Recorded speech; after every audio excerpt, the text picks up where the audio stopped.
নবী করিম সাল্লাল্লাহু আলাইহি ওয়াসাল্লাম বলেছেন, ইন্নাহু মান ইয়াইশু মিনকুম বাদি, আমার পরে তোমরা যারা দুনিয়াতে বসবাস করবে, ফাসায়ারা ইখতিলাফান কাসীরা, দেখবেন আকীদা কেন্দ্রিক, বিশ্বাস কেন্দ্রিক মানুষের ভিতর অনেক দল এবং উপদল হয়ে যাবে। আজকে আপনি বাংলাদেশে দেখবেন বিশ্বাস কেন্দ্রিক কত দল উপদল হয়ে গিয়েছে।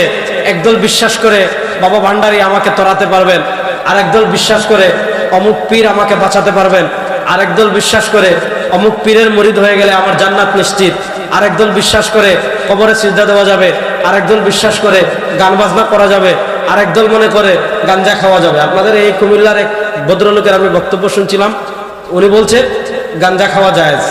দলিল কি? গাঁজা খাওয়া জায়েজের দলিল দিয়েছে কি? যে গাঞ্জার গাছ এটা তো আমরা দুনিয়ার কেউ বানাই নাই, গাঞ্জার গাছ আমিও বানাই নাই, আপনিও বানান নাই, গাঁজার গাছ এটা আল্লাহ বানিয়েছেন। যেহেতু আল্লাহ বানিয়েছেন তাহলে আমাদের খেতে সমস্যা কি? জেনারেটর আছে না?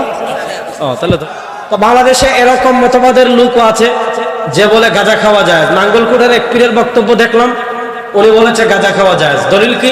যে গাঁজার গাছ তো আমরা কেউ বানাই নাই, গাঁজার গাছ আল্লাহ বানিয়েছেন, সুতরাং আমরা খেতে সমস্যা কোথায়? তো আমি তাকে পাল্টা প্রশ্ন করলাম যে গরুর গোবর এটা তো দুনিয়ার কেউ বানায় না, এটা খাইতে সমস্যা কোথায়? ছোট বাচ্চার পায়খানা এটাও তো দুনিয়ার কেউ বানায় না, এটা খাইতে সমস্যা কোথায়? এই যে নানা দল এবং উপদলে বিভক্ত, আজকে আপনি পুরো পৃথিবীর অবস্থা যদি দেখেন, পুরো পৃথিবীতে মুসলমান কত দলে বিশ্বাস কেন্দ্রিক, কত দল এবং উপদলে বিভক্ত হয়ে আছে। প্রশ্ন হলো সব দল নিজেকে বলে যে আমি এক নম্বর পিওর।